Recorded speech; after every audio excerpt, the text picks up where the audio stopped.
Hey, welcome everyone to Tom and James. The Friday episode is going to be exciting. Before we get going, I want to remind you, we have a prophecy conference coming up in June in Huntington Beach, California. Go to hopeforourtimes.com and click on events. And the signups, I believe they have finally begun, and it will fill up. It's going to fill up rather fast, just so you know. We're going to be sending out a mass email and making the official announcement this coming Sunday. So be ready for that. Go look for there, hopeforourtimes.com. And again, today's episode, you can find us at Hope for Our Times YouTube, but I prefer you go to hopeforourtimes.com. And then also, James, welcome. And people can find you pretty much everywhere now. Everywhere I look, there's James. I'm on YouTube. I'm on Instagram, Facebook, Rumble, Parler. We upload our videos to all of them. The only places where you will not see all of the videos is, there's a few places, but the only places where you'll see the live videos right now is going to be YouTube, because that's kind of the only place that we can run them. However, the new live show that me and Tom are doing in the mornings, we're going to always tell you in advance. We'll do one morning a week. I don't know, maybe that will expand. I don't know. We just want to thank you, by the way, because your response was incredible. If you missed the morning show, you can go to Calvary Chapel Signal Hill. That's the name of the YouTube channel, and you can pull that. It's live with Pastor Tom and James, and you'll be blown away. That was a good one. It was a real good one. And by the way, Tom, I don't know if you know this, but within about 6 hours of the time we did the video, we had 7,000 people that had already watched it. I haven't even gone back and looked at the numbers yet, but it's pretty incredible to see the interest that people have had. And it's a blessing to kind of see the report, the report and all of that. It's just, God is good. That's great, because we didn't make any announcement. You asked me, hey, you want to do this? I said, sure, we did it. So I guess this is an official announcement. In fact, I didn't even post it to anything yet. So this Tuesday, it'll be on yours for sure. Gabe's going to have to show me how to get it onto my Facebook too. And you're going to do that. Gabe said he'll do it. He just gave me a thumbs up. So we're going to be ready. All right. Okay, you ready to go today? It's going to be great. Say again? You ready to go today? You darn straight I am. Okay, here we go. Ready? We're going to start. All right. There's so much stuff going on. 7 plagues that are hitting our planet right now. You ready? A plague of millions of rats and mice in Australia. Have you heard about this? No. I mean, this is... They're everywhere. I recommend people just check it out. I don't want to read it all, because you and I have a lot more things to talk about in a couple more minutes. But they're hitting everywhere. They're in people's cupboards. They're in their cabinets. They're under their sofas. They're everywhere. Oh my goodness. And as we look at the homeless problem in much of America, we look at what's happening with the deteriorating of our own society. You just got to wonder how much longer before we have these massive plagues here in America. So plague of that, which of course we think of the bubonic plague, which came from all the rats. So think of that. Large earthquakes, according to the USGS, usually we get about 15 earthquakes of magnitude 7 or greater each year.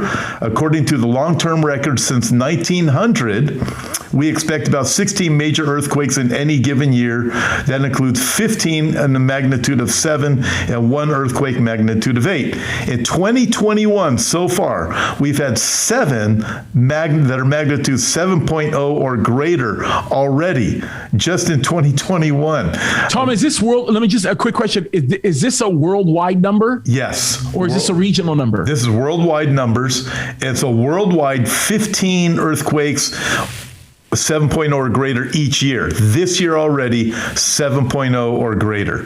So you look at this and you go, holy smokes, that's what you like to say. It's exactly how I would say it. I'm about to say that right now. Holy smokes. The volcanoes, there's 29 volcanoes right now, erupting right now. 29 of them. then there's mega droughts. We keep hearing about it in southwestern United States. But James, I've been watching this drought, and other problems are happening to farmland because of too much rain and too many storms that are coming. Interesting things are taking place. You and I have both witnessed, as I'm sure many of our viewers have in America. I don't know what it's like in other countries. Some of our viewers can let us know, but here in America, supply lines have definitely been hindered for the last year. Yeah, I mean, I still go to grocery stores and there's complete shelves. They're still empty. My son, James, you've met him. He works he works the midnight shift, the graveyard shift for a large grocery store chain. And he says there's some nights the trucks just don't come in. And so I asked one of his bosses. Because of supply, like just, well, you're probably getting to that. Sorry. Well, yeah, that's basically it. Because they just can't get the supplies in. And so it said it's not, he was told at his level it's because restaurants are now opening. Well, this has been going on for a year now. His boss said, this is what's really going on. We just can't get them in. We just can't get the stuff. What does restaurants have to do with, what is restaurants opening up to because there's more being demanded? Well, it didn't have anything to do with it. His boss told me, he said, no, that's not what's really going on. It really is a supply thing. It has nothing to do with the restaurants being open. Wow. Yeah. So armies of locusts in Africa and Middle East, we've been reading about that for quite a while. That's not new.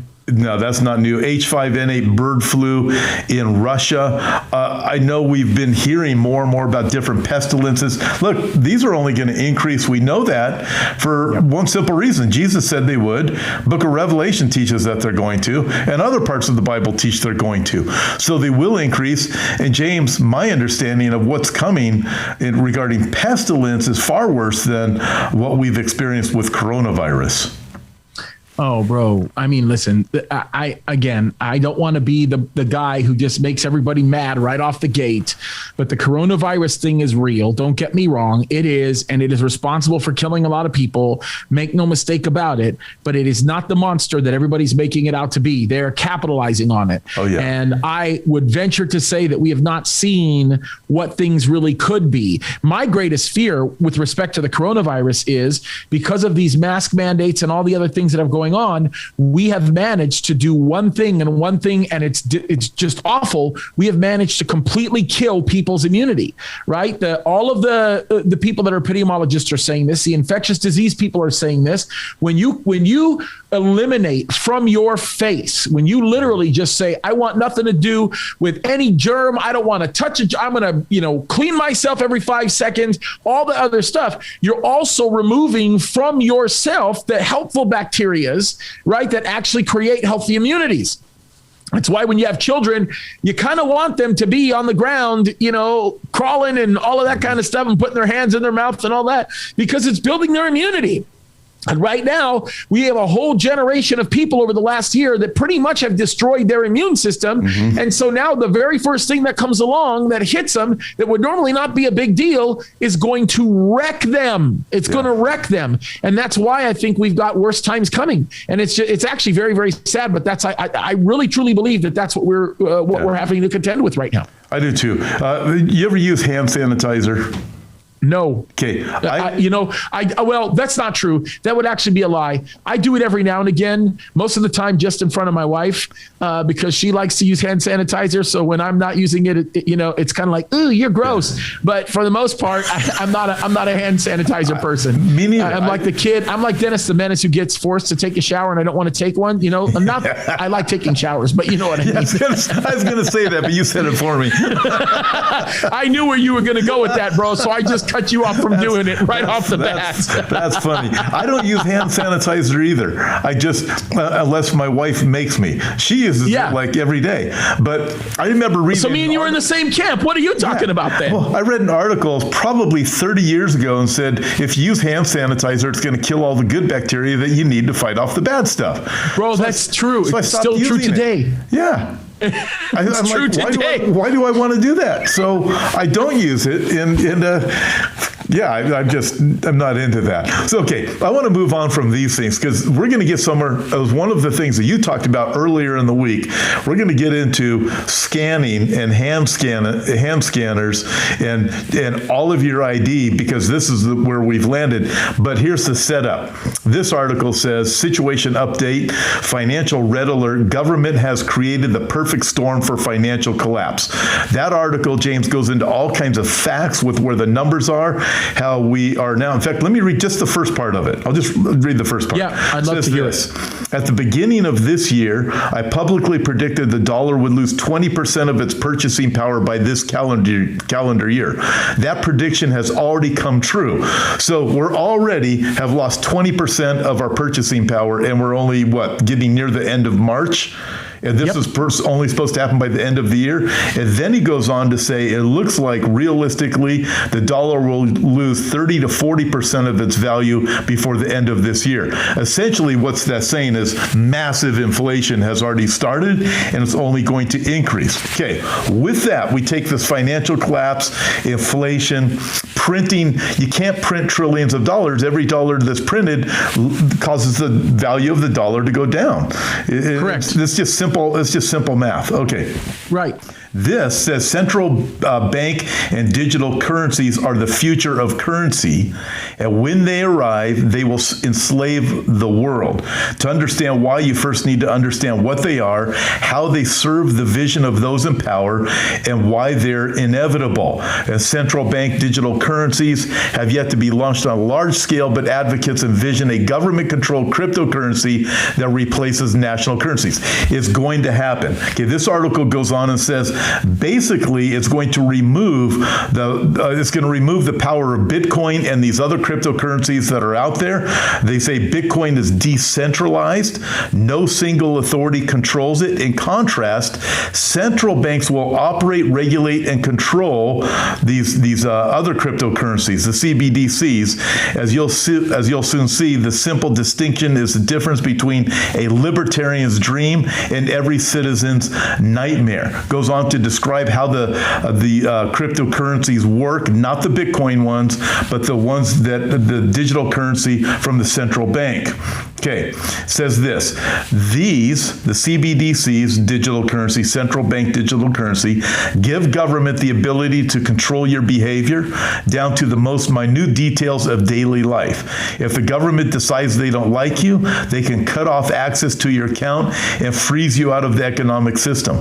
They'll be able to tell you what you can and can't buy. They'll be able to tell you where you can and can't go. In essence, they'll have complete control over your life. That is where this is going. It's not going to be Bitcoin because these governments know they have to have the power. So you have China involved, the US involved, the UK involved, Russia involved. They're all trying to develop it.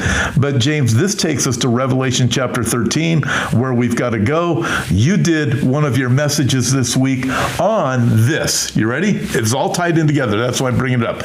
Amazon One contactless biometric payment system uses your hand to buy and sell, just like Revelation chapter 13. We are so set up for what is coming. This is remarkable. Tom, look, here's the deal. And this is something that we got to understand. First of all, you've got to understand the problem of inflation before you even go towards the issues that we know that the Bible are talking about, right? And the United States is the perfect ground for this, the perfect launch pad, because the United States currency technically is the strongest currency. But the problem is it's currency by fiat. Mm-hmm. Now, people don't understand this distinction. I really did like Richard Nixon. The one thing I didn't like about him was the fact that he was the president that was responsible for removing the backing, the gold backing from currency, right? Mm-hmm. From U.S. currency.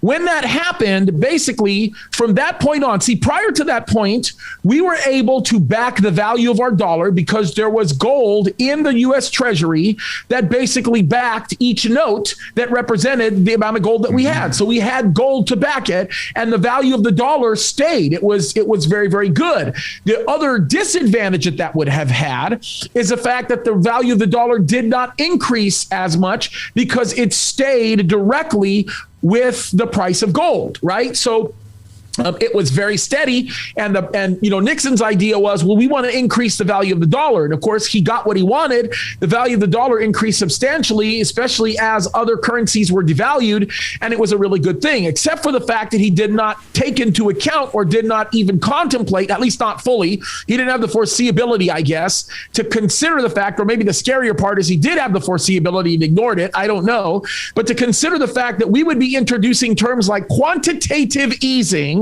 into our economy today. Quantitative easing, by the way, ladies and gentlemen, is a very fancy way of saying they're just printing more money.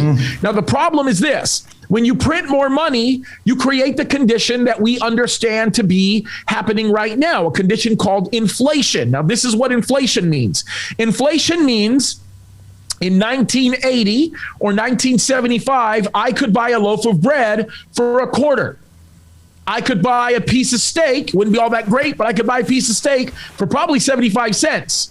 Now, if I wanted to go into a grocery store today and buy a loaf of bread and get a piece of steak, I'd be lucky to pay $15 if the price was on sale. You get it on sale, you get a loaf of bread for $5-6. If it's on sale, you get a good piece of meat, or even a halfway, like a not so great quality piece of meat, for maybe $8 to $10, and you'd be getting a good deal and all as well. Now, the point is that is exactly what inflation ends up looking like. Now, there's a lot of problems with this. The greatest problem with inflation is the value of the dollar continues to decrease, and it punishes people that are actually doing the right thing. For example, if you're somebody that's been a saver all of your life, and let's say you have $60, $70, $80, $100, $200, $300,000 in the bank, your $100 or $200 or $300,000, which would have bought you 3 houses or 4 houses in the 70s, is not even going to buy you 1/10 of a house next year. Won't even buy you 1/20 of a house next year. I'm not being prophetic. I'm just giving you an example of how inflation works, right? But let me tell you who it rewards. It rewards people who have assets that are tied in debt. So, for example, think about like this. If I were to buy a home right now that were valued at $1.3 million and I were able to land the ability to get into a loan, I put down $100,000 and I owe $1.3 million, right? And inflation goes up at a substantial rate. I mean, it goes up crazy, and I'm still paying my low percentage rate on the loan, right? That kind of thing. This is what happens. In 10 years, $1.2 million is going to feel like $100,000. So my earning potential will increase dramatically. And what used to take me a year and a half to 2 years to make $100,000 is now going to take me a month to make that kind of money. That's exactly how inflation works. So what used to be an overwhelming $1.2 million debt now becomes a month's worth of wages or a half a month's worth of wages to actually pay off. I pay it off much quicker, and I get rewarded because the value of my home rose with the inflation. Right? So now, as I'm being paid, and so on and so forth, as the value of my home rose with inflation, I still owed that smaller amount. I get to pay it off pretty quickly. Now, why is that such a big deal? And why does that end up becoming something significant for a cashless society? Why is that something to actually be looking at? Because the more you begin to tie up things into assets, right? The more you begin to tie things up into debt, the more of a move you're going to want to make to cause money to be something that is an imaginary kind of a into the stratosphere type of a thing. That's why government is so good at doing this. Government is racking up debt like you will not even believe. And if you don't believe that inflation is a big deal, think about this. When I say the word 2 trillion, it doesn't seem to have a lot of shock value to you. Mm-hmm. If you had said 2 trillion 10 years ago, 2 trillion would have seemed like, no way, that would be in a number that you use when you're exaggerating. Remember, we used to exaggerate by saying, man, that guy, that's a billionaire or whatever. And there was no such things as billionaires 15 years ago. Well, that's exactly the same thing that we're doing right now because the value of the currency is dropping. So let me tell you why this becomes significant to a cashless society. When governments like the United States government begins to enter into a place of willful and very calculated debt, they are betting on the fact that inflation is going to end up devaluing the currency, which will then create a condition by which what they owe is significantly less compared to the money that they are dealing in when they're beginning to take the taxes of its own people. So as it begins to take the taxes of its own people at a much higher rate, the taxes increase and so on and so forth, then what they have tied up in assets really communicates nothing but power. In other words, it's a tool that they use to begin to implement a mentality of totalitarianism. We've watched this come to the worst place it possibly can. I remember going to Russia in 1999.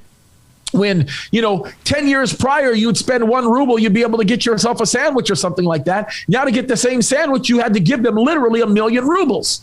Right? That's exactly what happens. And so the best way, when it gets to the point where you don't have enough paper money to be able to handle what you are dealing with, it becomes a digital monopoly game, and it must go to a cashless society, because if you don't go to a cashless society, then everything is going to collapse. Think about it like this. You cannot take a literal $1 trillion and transport a literal $1 trillion. That would literally be 100 truckloads full of money. Right? That's the whole point. So the idea when we talk about currency, inflation, and so on and so forth, it is pushing us to that place. Now, Amazon is helping all of this to happen because agencies like Amazon are basically making it very easy for you to not think about money. This is why people who are really good at managing money will oftentimes tell you that you should always put a big old wad of money in your pocket. So then that way, when you're spending money, you're going to the store and you're spending money, you have a sense of what you're actually spending. You kind of get that idea. Well, when it's all digital, you have no sense of it,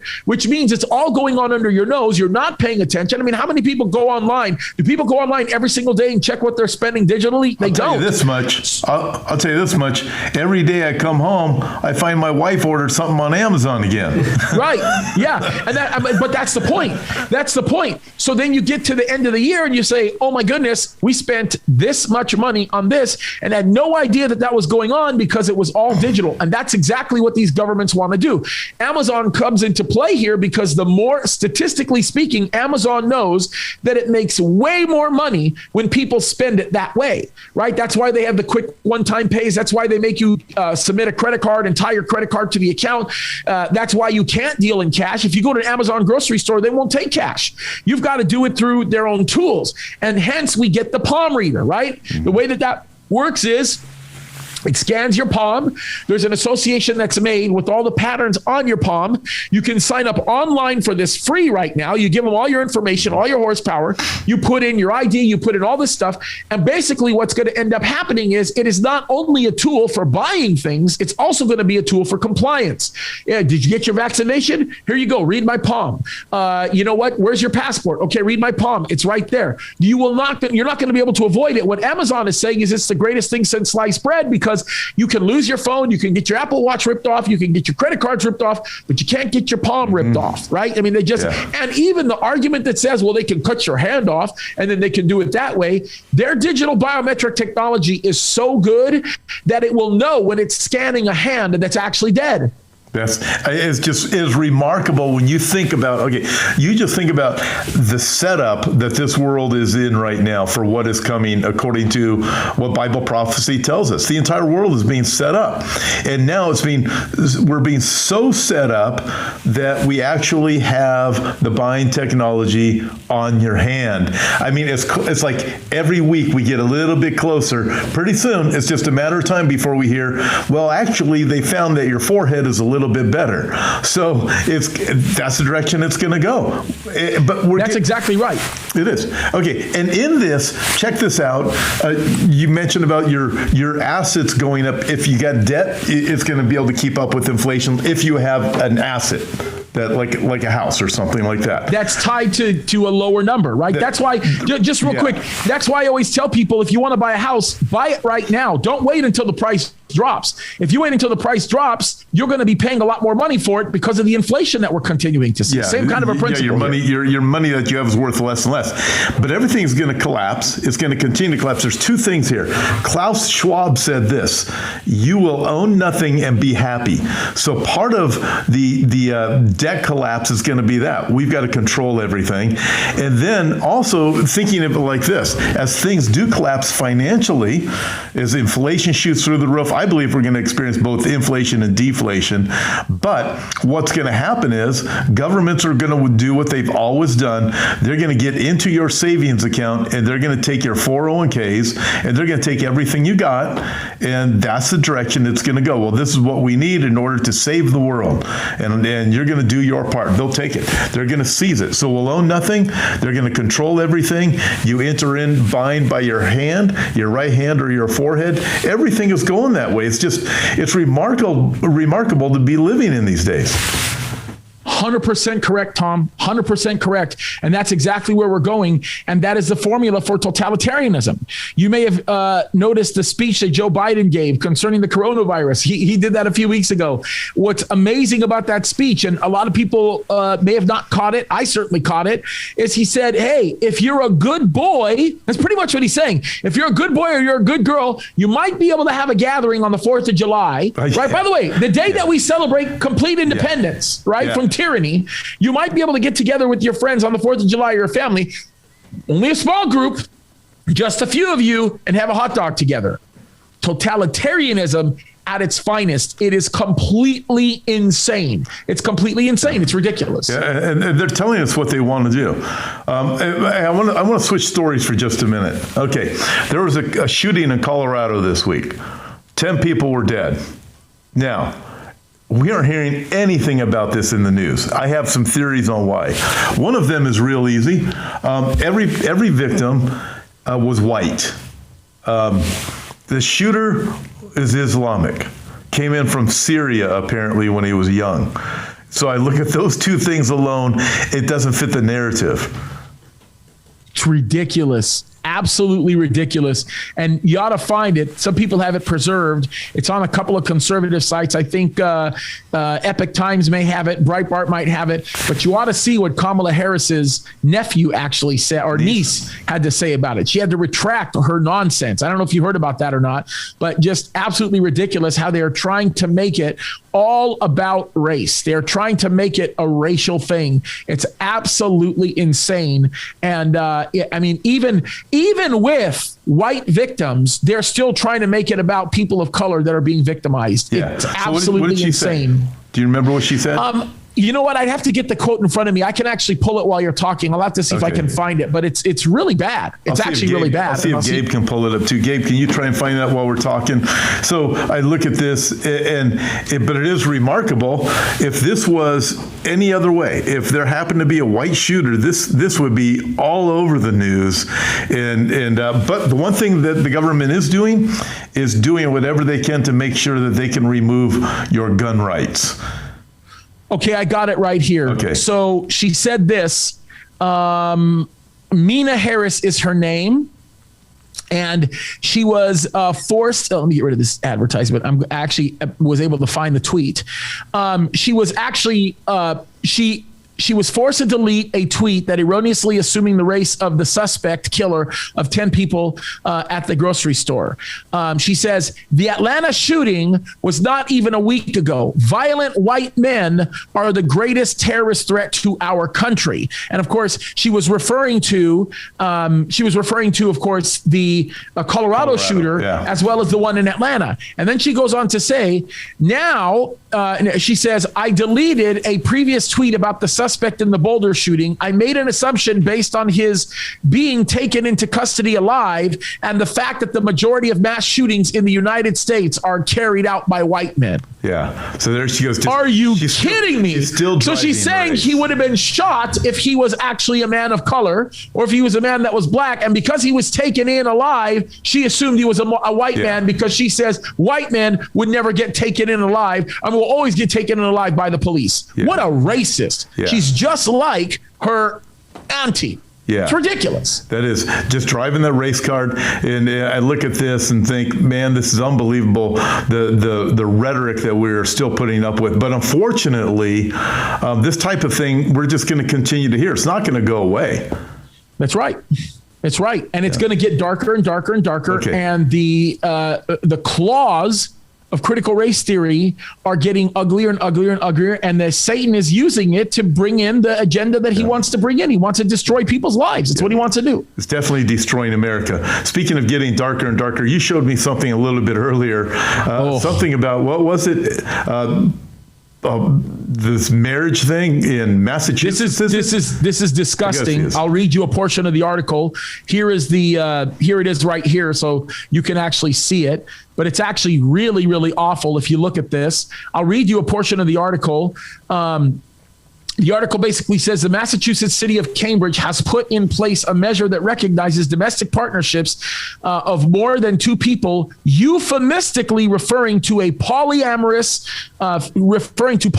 families, which in practice means sexual relationships between multiple adults in one household. And then it goes on to say domestic partnership in the city that is home to Harvard University, surprise, surprise, is now defined as the, quote, the entity formed by two or more persons who are not related and consider themselves to be a family. They must file a registration stating that they are in a relationship of mutual support, caring, and commitment, and intend to remain in such a relationship. The revised policy removes the requirement that everyone in the partnership must live together, and also scraps the section that makes domestic partners submit proof of their familiar relationship to the city. The recently formed Polyamory Legal Advisory Coalition, referred to as PLAC, which I think is perfect. It is PLAC.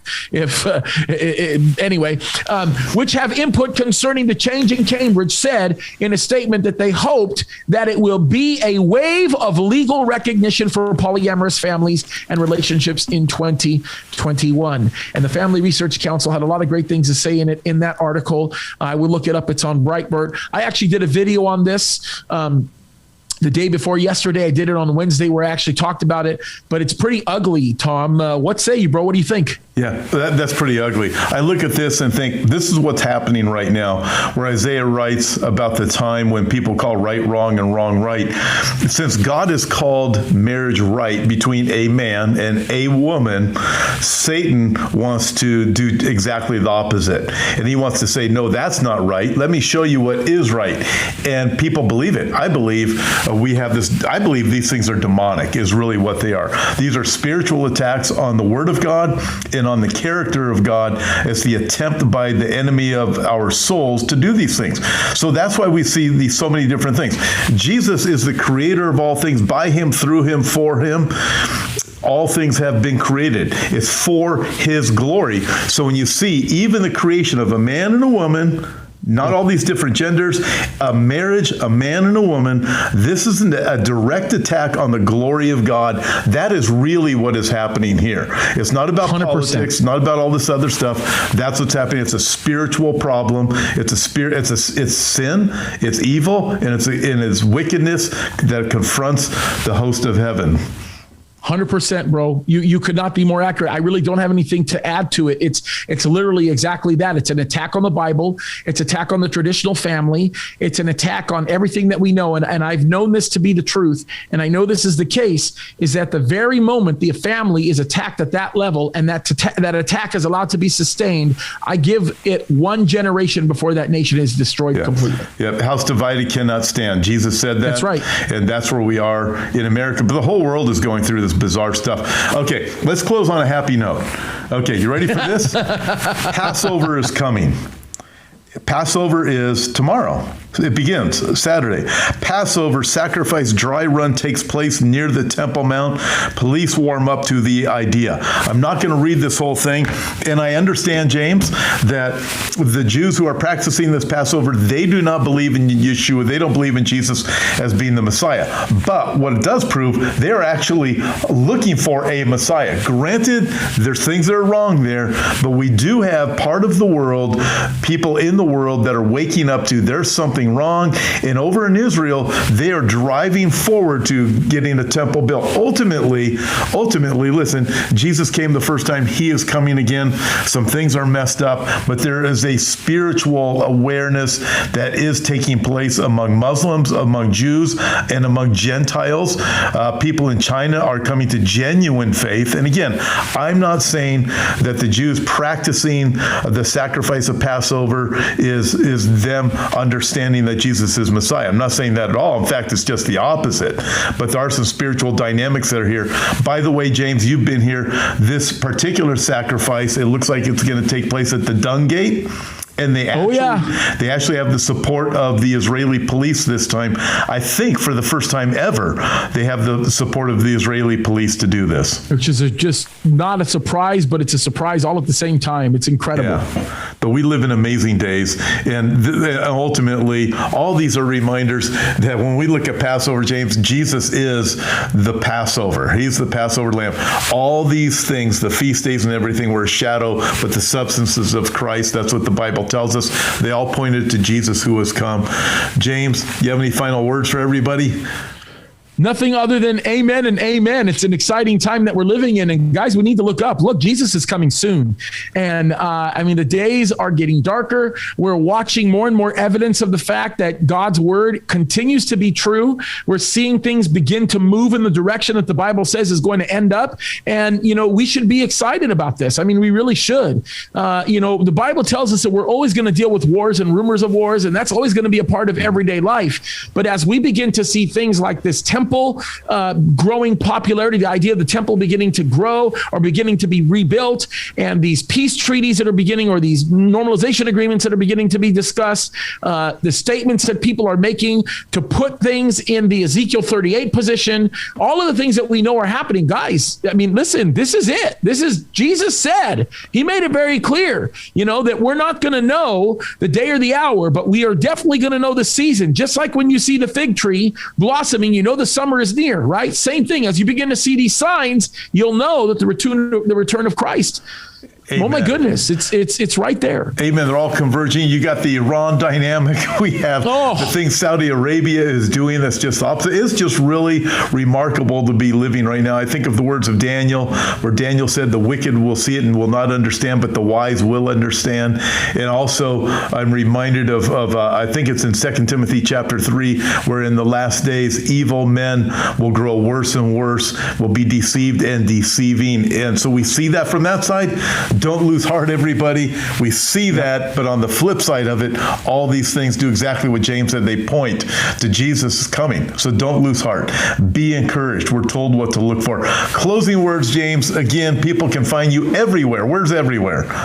So if you want to look for us on YouTube, there are two places you can find me. You can go Calvary Chapel Signal Hill, or you can go to Real Hope with Tom and James. If the only thing you want to look at is stuff that me and Tom are doing together, you can go there. And then, of course, Tom will tell you about Hope for Our Times. It's a great YouTube channel, and I think you should still help it to grow, because the bigger of a channel it becomes, the more of a voice he has, and the less likely he is to get smashed on it. And I think that that's kind of an important thing. At least it'll be a lot harder for them to do that. So it's a good thing. I'm also on Rumble. So rumble.com/James Cadiz. I am on Instagram at James Cadiz.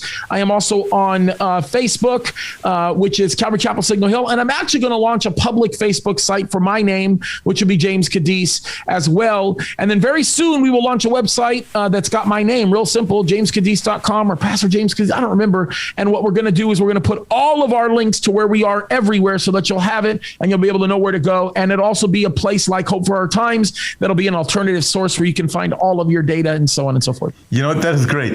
Gabe and I were just talking an hour before you came on about James, who said James needs jamescadiz.com. And we actually, Gabe, talked about talking with you about that, because that's what you need. That is so cool. I'm excited for that. Mine, I tried to do tomhughes.com, but my name is a little too common. I can't get that domain, but we got hopeforourtimes.com. And listen, I encourage you to go there and subscribe. Also subscribe to YouTube. And like James, we're on Instagram. I'm on Facebook. I think Tom Hughes or Pastor Tom Hughes on both of those. I'm on Rumble. Unlike James, I'm not yet on Parler. I'll eventually get back on Parler. But we are everywhere we possibly can be. And again, I want to remind you, we have a prophecy conference coming up. James and I will be there along with a host of other speakers. And all of that information is Hope for Our wsrtimes.com on the events page. By the way, I have lots of videos there, news that's updated daily. And with that, I guess that is it for today. We have a lot of other things I'd like to talk about, but we're going to have to wait until next week. And don't forget again, James, live on Tuesday morning. This is going to be this coming Tuesday, me and you? Yeah, we'll be doing it every single, yep, absolutely. 10:15, something like that on Let's your do it 10 Facebook, o'clock, and I I'm going to think. get it on mine too. Okay. Yep. Thanks, everybody. Bye.